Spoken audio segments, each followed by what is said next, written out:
Trick Williams de retour du côté de NXT, comment ne pas être heureux? Bonjour à toutes et à tous, on se retrouve aujourd'hui pour le récap de NXT Roadblock 2024. Et le show débute directement avec un Asylum match, Joe Gacy face à Dijak. Concrètement, c'est un match de l'asile, concrètement, c'est juste un match en cage particulière avec des objets à l'intérieur. Voilà, c'est juste ça. Un match qui va durer 13-14 minutes et qui était vraiment très bon. C'est sans doute le dernier match de cette rivalité entre Gacy et Dijak et ils ont tout donné. Qu'on aime ou pas Joe Gacy, c'est vraiment dans ce type d'histoire, dans ce type de combat-là qu'il est le meilleur. Quand il y a des objets, quand il peut faire un peu tout et n'importe quoi. Et c'est un peu la même chose pour Dijak, même si Dijak, je pense, peut vraiment s'adapter à toutes les situations.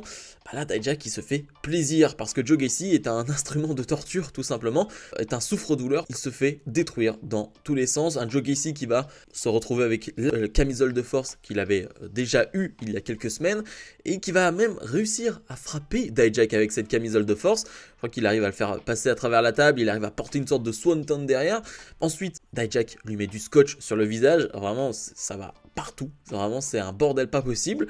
Et Gacy qui ne voit absolument rien arrive à s'en sortir pendant un moment, sauf que non, c'est pas suffisant. Dijak va porter un premier Fist Your Eyes. Le premier, Joe Gacy va se relever comme si de rien n'était, mais le deuxième, Joe Gacy va rester au sol. 1, 2, 3, victoire de Dijak. Grosse victoire pour Dijak, on en parlait depuis quelques temps. Il fallait qu'il se débarrasse de Joe Gacy pour aller dans une autre course vers NXT Stand and Deliver. J'espère qu'il y aura quelque chose de gros parce que vu ce que fait Dijak depuis des mois et des mois, j'aime pas ce terme mais je pense qu'il mérite un gros spot à NXT Stand and Deliver. En backstage, Adriana et Lorenzo félicitent Tony D'Angelo pour s'être imposé la semaine dernière. D'Angelo dit que Stand and Deliver est dans sa mire. Luca Crucifino arrive et se présente à D'Angelo. D'Angelo dit qu'il sait bien que Crucifino n'a pas peur de casser des têtes. La famille a le potentiel d'être la plus grande force de NXT avec Crucifino. Il doit seulement suivre ses directives. C'est oui ou non.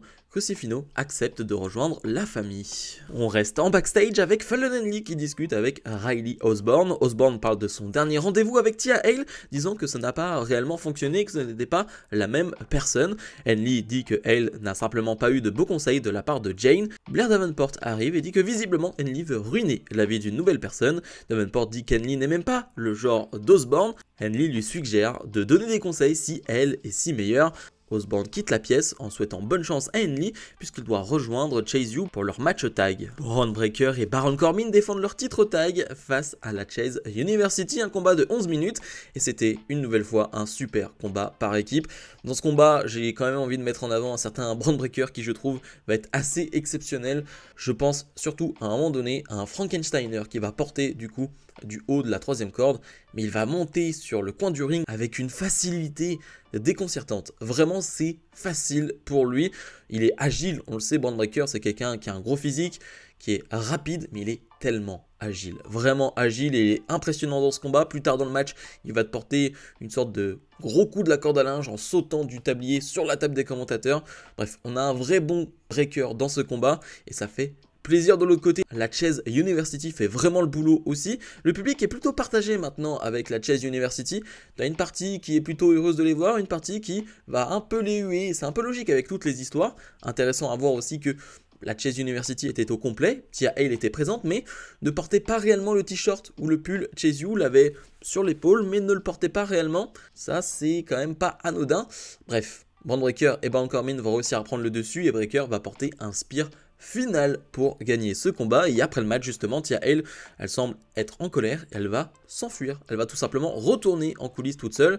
Je pense que ça va mener à une Tia Hale qui va quitter petit à petit la Chase University, qui va s'émanciper aussi, qui va devenir quelqu'un d'autre. Et je pense que c'est une bonne chose. Tia Hale est encore très jeune, très jeune. Je crois qu'elle a 20 ans seulement maintenant. Mais justement, je pense que ça ne peut que lui servir d'être un peu en solo. Shawn Spears, qui a fait son retour la semaine dernière, fait face à Uriah Connors, qui fait ses débuts à NXT. Pas grand chose à dire sur le combat, à part sur l'attitude de Shawn Spears. Vous le savez, la semaine dernière, j'ai dit comme quoi j'étais pas forcément chaud concernant son retour, mais là, il y a des choses qui m'intéressent dans son personnage, dans sa gimmick. On a un Shawn Spears qui a l'air très méticuleux et qui est là pour donner la vérité. Il va chuchoter quelque chose dans l'oreille d'Uriah Connors au tout début du match, ça va un peu le perturber, et il va gagner ce match facilement. Après le match, Sean Spears dit que ça prend un certain temps pour montrer aux autres qui ils sont. Des gens n'aiment pas ce qu'ils voient dans leur miroir, comme Ridge Holland, l'hypocrite. Holland dit vouloir se battre au nom de sa famille, mais il ne le croit pas. Holland se ment à lui-même. C'est le moment d'être un homme pour Holland. Ridge Holland arrive sur le ring et Spears demande si Holland va le blesser. Ridge Holland commence à rouer de coups Spears. Spears passe sa chaise à Holland et l'invite à le frapper, mais les officiels arrivent pour stopper Holland. Voilà, je parlais de personnages qui allaient rendre la vérité, rendre la justice. On est un peu dans ce type de perso-là et ça peut m'intéresser. Les Kabuki Warriors défendent leur titre tag féminin face à Lyra Valkyria et Tatum Paxley. Un combat qui va durer quand même pas mal de temps, 11-12 minutes, et c'était bien. Mais c'est le genre de match très compliqué à analyser parce que c'était vraiment bien dans l'action, je trouve dans le divertissement. Et je pense certainement beaucoup à Kairi Sane qui je trouve a été très divertissante dans ce combat, va bien jouer avec le public, va bien jouer avec le téléspectateur, vraiment je la trouve top quand elle est comme ça. Et en même temps, il y a quand même pas mal de botch, il y a quand même pas mal d'imprécisions, et ça me gêne quand même pas mal avec des catcheuses qui ont quand même beaucoup d'expérience. Alors c'est toujours pareil, à qui la faute? Je pense surtout à un moment donné qui est un peu gênant pendant le combat où Lyra Valkyria veut porter une souplex, donc elle est en position souplex avec Asuka et à ce moment là il se passe rien pendant 10-15 secondes comme si les deux ne se comprenaient pas, comme si elles attendaient quelque chose et t'as l'impression qu'elles attendent Kairi Sane va venir dans un premier temps et ensuite c'est bizarre ce qui se passe, Lyra Valkyria va porter un DDT mais tu sens que c'était pas le plan de base, donc voilà, c'est peut-être un petit botch certains diront, mais je trouve que quand même c'est un botch qui dure assez longtemps et qui est pas très beau, vraiment pas, et qui est pas bien rattrapé, donc je trouve ça un peu dommage avec l'expérience qu'il y a sur le ring. En tout cas, je suis content à chaque fois que Lyra Valkyria est face à Kairi Sane ou Asuka, parce que c'est Lyra Valkyria qui se retrouve dans le grand bain et qui affronte des grandes superstars. Et ça me plaît parce que pour moi, Lyra Valkyria a largement le niveau pour se confronter à ce type de superstar là. Et je trouve qu'elle l'a montré sur ce combat. Malheureusement, Lyra Valkyria va mettre un kick sans le vouloir à Tatum Paxley, ce qui va coûter la victoire à Paxley et Lyra Valkyria. Victoire des Kabuki Warriors qui conservent. Mais ce qui est intéressant, c'est après le match, Roxanne Perez va se jeter sur Lyra Valkyria. Perez va détruire la championne, va lui casser le bras à plusieurs reprises. Elle va bloquer le bras dans le coin et lui sauter dessus avec les deux jambes. Et du coup, la sécurité va intervenir, ambulance. On voit Shawn Michaels, on voit Ava qui s'inquiète de la santé de Lyra Valkyria. On peut parler totalement d'un heel turn de la part de Roxanne Perez qui était entre les deux, en tout cas qui montrait son agressivité, son mécontentement ces derniers mois. Là, on est quand même passé à un niveau supérieur. Tu attaques la babyface championne. Ce n'est pas rien, donc ça va être intéressant à suivre dans les prochaines semaines. Mais c'était très fort ce qu'ils ont fait. Fallon Henley fait face à Blair Davenport. Pas grand chose à dire sur ce combat et le public n'est pas réellement intéressé. Il y a une seule chose à retenir, c'est que pendant le match, l'arbitre est distrait et Sol Ruca va faire son retour, elle qui a été absente à cause d'une blessure au genou. Ça fait des mois et des mois qu'on ne l'a pas vue. Et elle fait son retour, elle va s'en prendre à Blair Davenport, elle va la ramener sur le ring. Fallon Henley va remporter ce combat. Et alors, dans l'histoire, si je dis pas de bêtises, c'est bien Blair Davenport qui avait blessé Sol Ruca. C'est plutôt logique de voir ça. Très heureux de voir Sol Ruca de retour. Pour moi, Sol Ruca a un potentiel immense. On n'en a pas vu assez, mais de ce qu'on avait vu, c'était très intéressant, voire plus que ça. Et je pense qu'il y a un truc vraiment immense à faire avec Sol Ruca. Elle a 24 ou 25 ans, elle est encore très jeune elle aussi, comme quasiment tout le monde à NXT à vrai dire. Mais ouais, je suis très heureux de son retour parce que elle est particulière, elle a une manière de catcher très différente des autres. Ça me plaît et je suis très heureux et j'ai envie de la revoir sur le ring. En coulisses, Chase U discute de leur défaite. Jessie Jane demande si elle doit participer au match pour le gagner en plus de l'organiser. Tia L, qui s'est battue en backstage avec Easy Dame et Kiana James, dit qu'elle doit avoir une partenaire car elle devra affronter Kiana James et Easy la semaine prochaine. Jane refuse l'offre, disant qu'elle est occupée. On retrouve le clan de Drew Gulak sur le ring. Drew Gulak dit que la semaine dernière on a vu que Charlie Dempsey est un technicien unique. Maintenant l'Heritage Cape est dans leur clan, merci à Dempsey. Dempsey dit qu'il était bien intéressé par ce trophée. Le trophée représente exactement l'art du sport, mais ce prix n'est pas seulement le sien. Damon Kim dit qu'il est temps que le trophée soit représenté par des combattants. Ils sont tous des champions comme un collectif. N'importe qui du clan peut défendre le trophée. Gulak dit que d'ailleurs leur clan sera dans le tournoi pour une chance au titre par équipe. Ils seront champions par équipe d'ici Stand and Deliver. La musique de William Regal commence et il arrive. Regal dit qu'il est heureux de revoir tout le monde ce soir. La foule chante « C'est ton père ». Regal dit que le trophée représente tout pour lui, des générations de catcheurs de la scène européenne sont représentés dans ce trophée. Il le prend bien personnellement cette histoire, alors il espère qu'ils vont défendre ce trophée avec l'honneur qu'il mérite. Dempsey dit qu'il va défendre ce trophée mieux que Regal le pourra.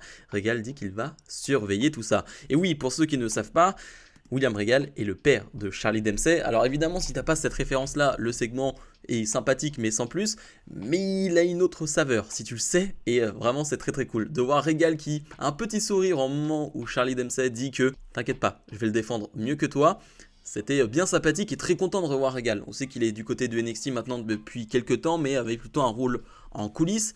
Et ben là, de voir sur les écrans de NXT, ça ne peut être que positif. Évidemment, avec son fils, j'imagine même pas à quel point ça devait être vraiment très très sympa pour lui. Et le main event, match pour devenir l'aspirant numéro 1 au titre de Dragunov à NXT Stand and Deliver, Tony D'Angelo face à Carmelo Hayes, un combat d'une dizaine de minutes et c'était bon, ça ne va pas plus loin que le bon, déjà aussi parce que le public ne va pas répondre réellement présent. Je trouve le public un peu éteint pendant ce match et je trouve ça un peu dommage, même si je comprends, c'est pas la folie ce combat, la faute à qui je ne sais pas, mais ce qui est sûr, c'est que c'est pas incroyable, c'est juste bon.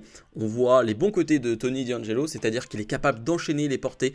On le sait, Tony D'Angelo c'est une bête physique, c'est un monstre physiquement, il le montre à chaque fois qu'on lui donne du temps et à chaque fois il est capable d'enchaîner les portées, c'est pas donné à tout le monde d'être aussi puissant et d'avoir ce cardio là, donc il est très impressionnant à ce niveau là, mais ça va pas plus loin dans ce combat. Au moment où Carmelo Hayes pense pouvoir finir le combat avec sa descente de la cuisse, la musique de Trick Williams va retentir, mais Trick Williams ne va pas arriver, on a toute la sécurité de Melo qui est là, qui va se regarder, mais personne n'arrive.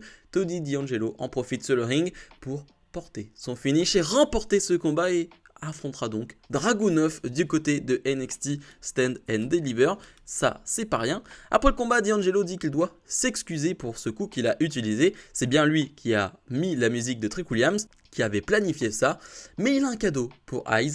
La musique de Trick Williams va retentir à nouveau, mais Williams arrive sur le ring de l'autre côté et va repousser la sécurité dans une ambiance de folie. Au moment où il veut s'en prendre à Hayes, Hayes va s'échapper.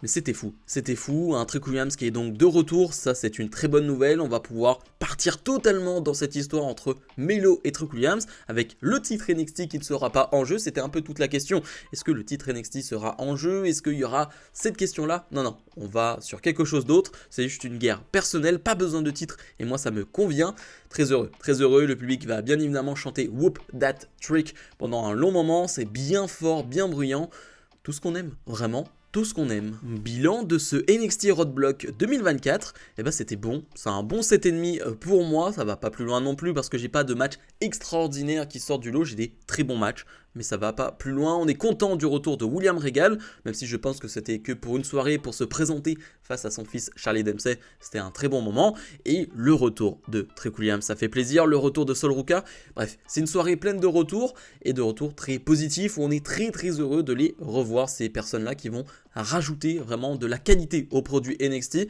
donc on est très heureux.